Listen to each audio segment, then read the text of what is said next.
So we've got a mother pleads with Portland police to crack down on current thefts of Kia and Hyundai vehicles.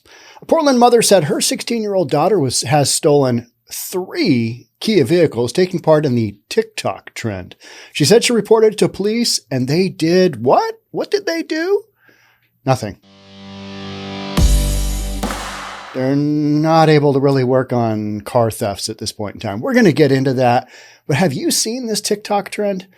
I was going to cover it, and it's so annoying. TikTok, super short videos. And on TikTok, they're basically showing, all right, here with the USB connection into the car, and we monkey around a few things. I mean, you can look it up if you want to, if that's your thing. If you want to go steal some cars, you can go do that. But I know you're not going to, because you are a reasonable human being, and we don't steal cars.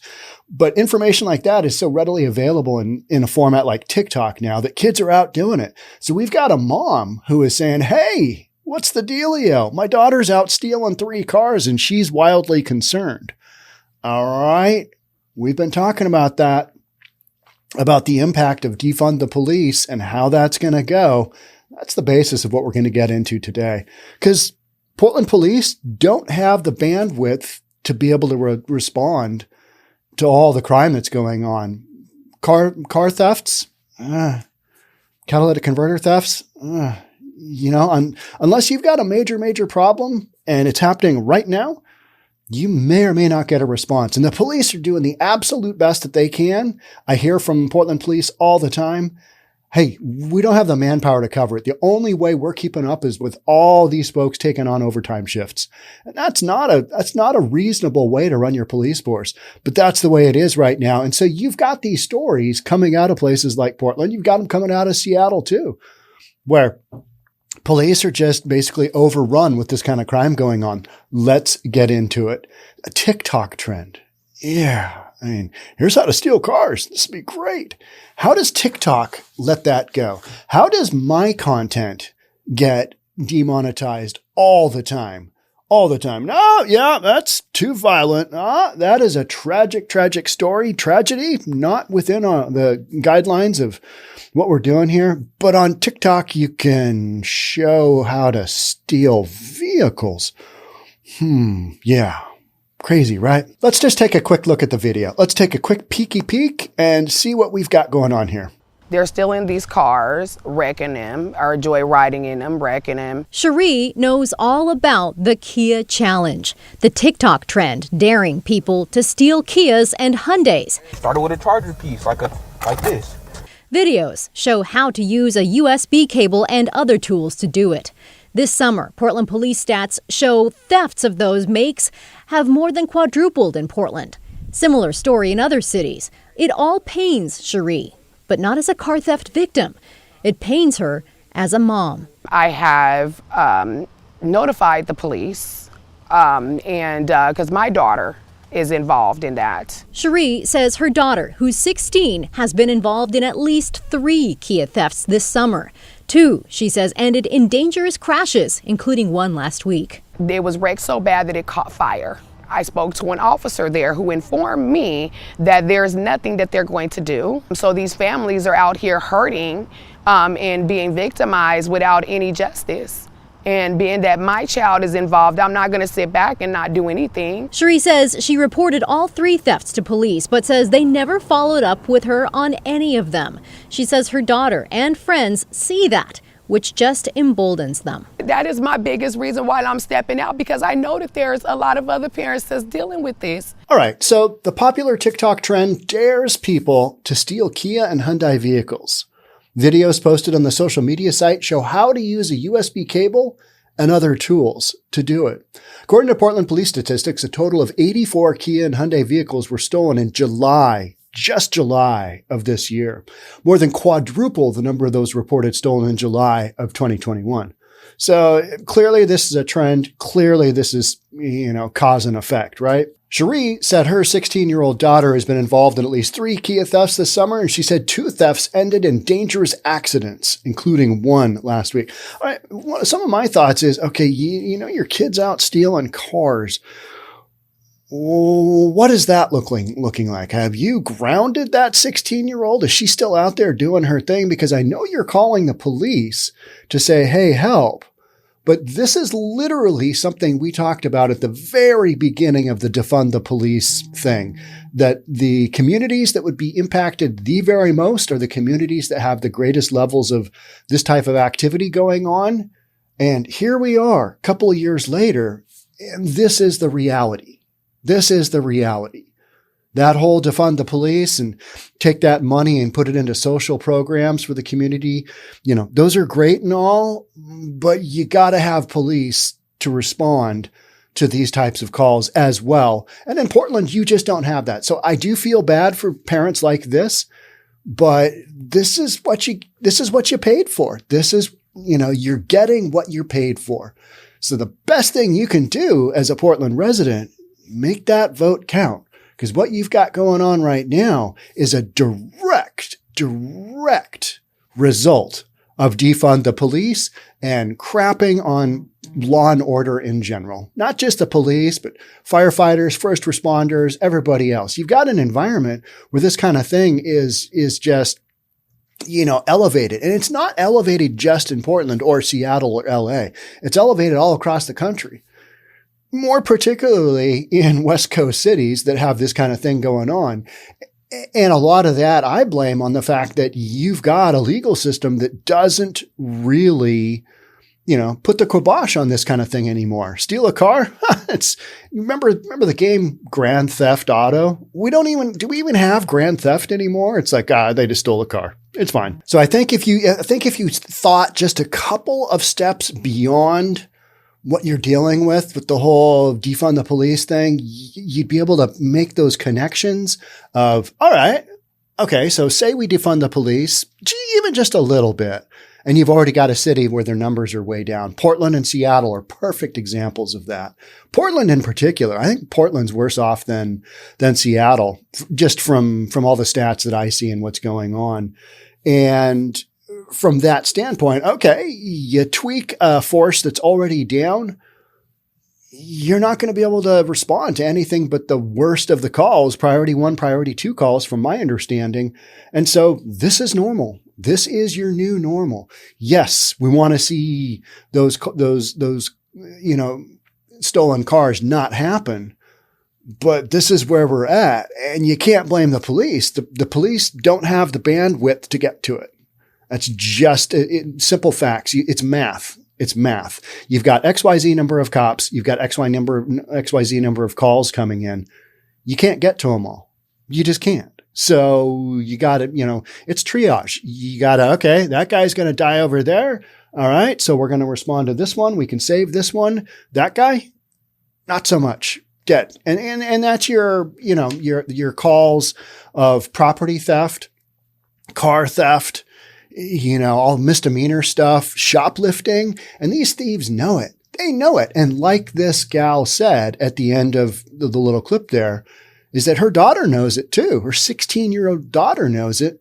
And they know that if they get caught, nothing's going to happen to them. So the big question is, why wouldn't they do this? TikTok? Oh, hey, let's learn something really, really handy on TikTok. How did TikTok allow that to go through? I mean, it's been a trend, right? It's been a trend. This is not something new. This has been going on since July. So, social media, to me, some of the things that are happening out there, some of the channels that have content, I just look at and go, you're getting a hall pass and this other one isn't? What's the dealio, right? Sherrie said her 16-year-old daughter has been involved in at least 3 Kia thefts this summer. It was wrecked so bad it caught fire. That is terrible. That's awful. And I'm sorry that your 16-year-old daughter is involved in that. But this is going on all day long. And guess what's going to happen in the near future about it?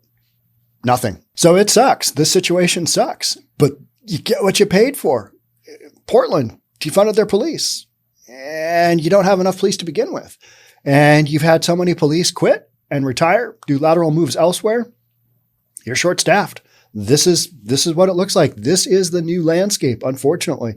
And the police officers, I mean, they don't want to see this situation. Their whole thing is they want to be able to help the communities that they serve. I honestly believe that. Yeah, sure, you've got some cops that are bad, whatever that means. You've got cops that,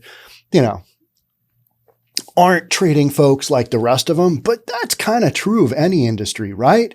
It's just that cops have a gun and sometimes they got to make choices and, bad things happen.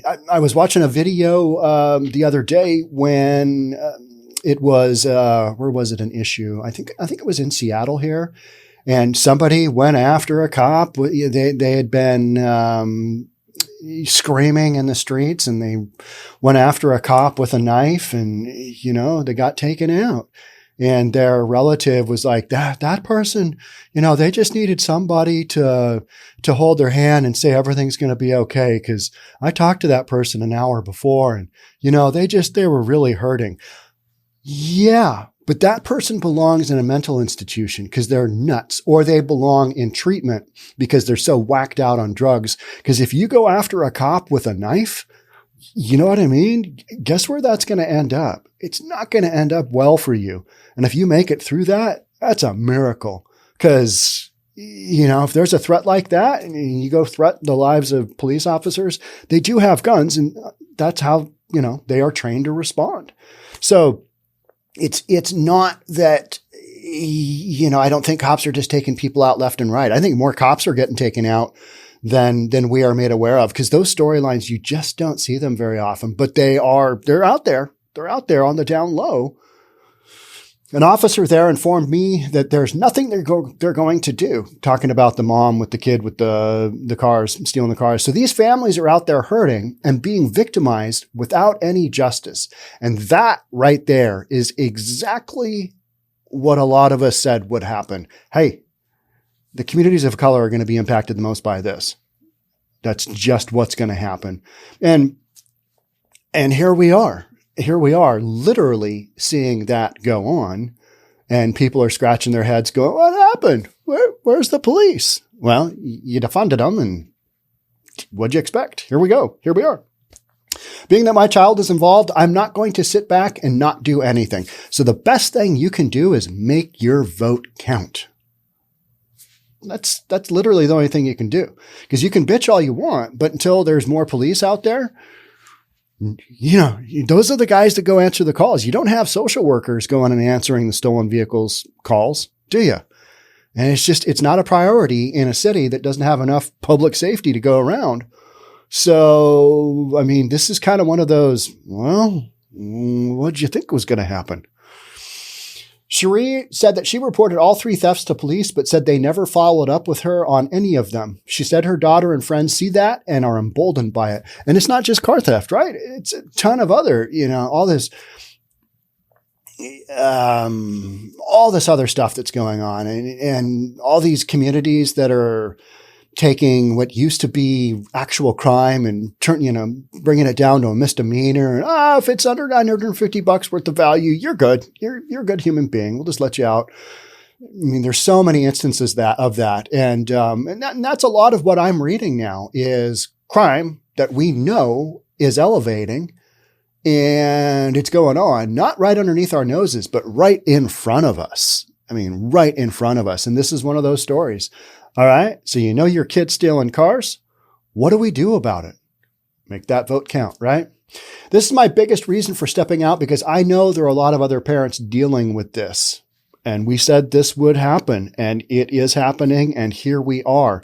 And this is one of those situations where I don't want to say, I told you so, because it means that like this mom says, there's other parents out here in the same situation.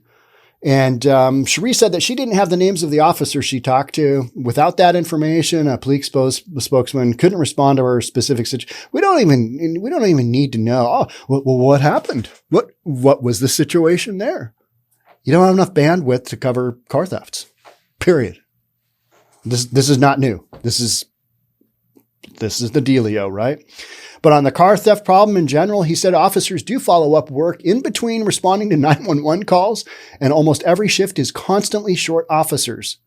I've seen I've seen some of the shifts and, how short they are, the schedules, not the actual schedules, but kind of all right, we got this many shifts open.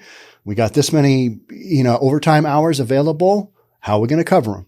And sometimes they don't. Oftentimes they don't. So that is when you've got a situation where if they're coming in, the cops are coming in, policemen and women, right? Cops is just easier to say because it's like, one word. But I was brought up to not say cops. But I think it's okay now. Is it okay now? There's a lot of words we can't say, but you know what I mean? It's no disrespect to the men and women blue out there, but the cops are coming in to the beginning of these shifts and they are just hopping out to get to a 911 call that is urgent because you've got all these nut jobs around the city and you got homeless encampments and you got fire and you got all this craziness going on.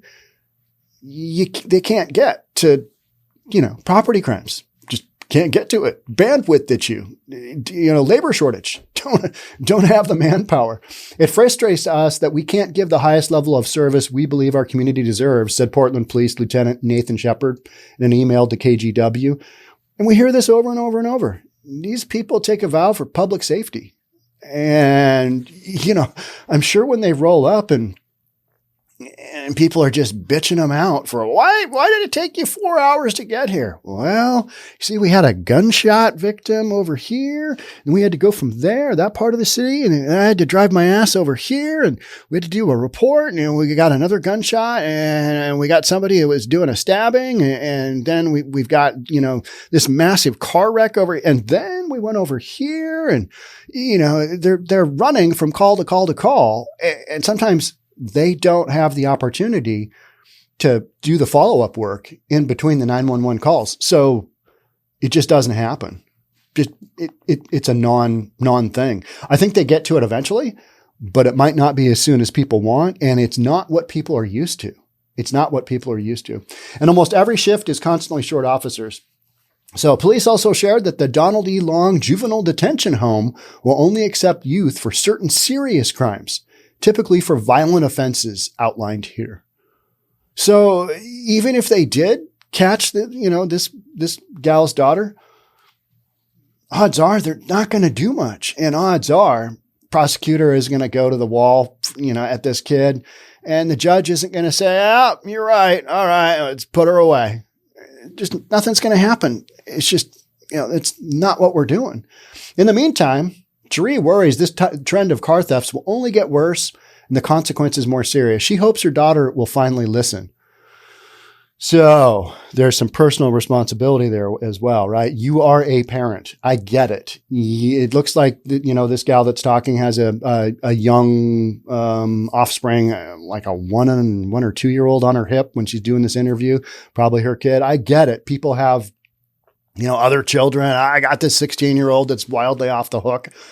I've had that, but you still got to work at gaining control. And sometimes, I get it. Sometimes things get out of control and your kid does something. You're like, oh yeah.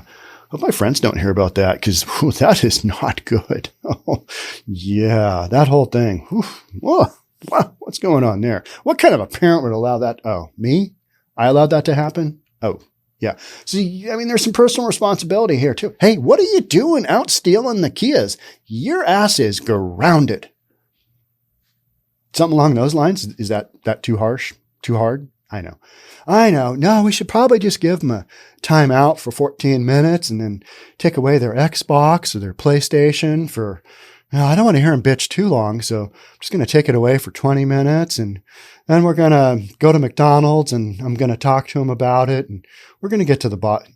I don't know. You got to do something harder than that, right? Because kids just don't really listen to that, especially at 16. Unfortunately, 16, the kid is mostly developed. Not mentally, but physically they're getting there. And mentally, if they're going down a wrong path, pretty tough to reel them back in. So you just got to go hard at 16 on a kid. That's my theory. That's my belief. And I had to do some of that. Not a lot of fun, screaming at your kid. Sometimes that's all you got. And what are you doing? So she hopes her daughter will finally listen. Well, yeah, because otherwise it sounds like she's going to either end up in jail or like she says in the interview right here, I would rather have her in juvenile detention and juvie knowing that she's somewhere that's more likely going to be safe for her, Sherrie said, rather than get that phone call that they found my child deceased somewhere or that they have her in handcuffs because she's taken the lives of someone else. Parents' worst nightmare, right? Parents' worst nightmare. Your kid is dead or your kid killed somebody else. That's a horrible, horrible thing. And I've talked to people. I've talked to the moms. I talked to the mom of the kid at CHOP, first one that got killed, messaged on Facebook. I mean, she reached out to me and, you know, I was like, oh, what do you want to talk to me for? And she goes, well, I think I should talk to you. And I'm like, okay, all right. And so we did. And, you know, we kind of went over the scenario with her kid, and she's got a couple of lawsuits going on, and horrible situation. And that's what I typically say. As a parent, I'm not just a YouTube guy. I'm not just a podcaster. I'm a business owner and I'm a parent. And so from that standpoint, worst scenario, your kid's dead. You get that phone call or you get that cop showing up at your front door. Hey, is Brennan Reynolds or is Kiernan Reynolds your son? Ooh, yeah. Yes, they are. Do you know where your black Honda, your 2001 Honda was last night? Should I? Do I need to know? Do I take a guess here or are you going to tell me? Yeah, those scenarios, horrible, horrible. And to have one where somebody shows up and says, hey, your kid's dead. That is the worst. And that's what I told the mom of the 19-year-old at CHOP that is no longer with us. Hey, you know, horrible thing that happened to your son. And as a parent, that's the worst deal, right? Worst deal. All right. So that's about it on this one. But yeah, you got a TikTok trend and you got these young kids doing what they know and they know there's no consequences. So the real question is why wouldn't they continue to do this? We can tell them it's wrong, but if there's no consequences, you're just going to keep seeing this thing, you know, keep going on. Probably won't be a TikTok deal because I think that'll run its course. But just that whole concept of you got social media out there and you got young kids that, oh, okay, this is how you steal a car. I mean, the exploding car, not shocking, is it? Not surprising. Kids are joyriding. They're just taking it out for a joyride. And, you know, sometimes it ends up badly. Like this one mom said, I'd rather get the phone call to find my child than, you know, in handcuffs somewhere. You just don't want that to happen. Don't want that to happen to your kid. And you don't want to be impacted by that. You don't want your kid impacted by somebody else's kid. So what do we do here? You know, you got to make those votes count. So Portland, you've seen where it's gone. You've seen where it ended up. And if you're okay with that, keep going down the road you are. If you're not, make that vote count. All right, that's it for me. Thanks so much. I'll catch up with you on the next one. Bye for now.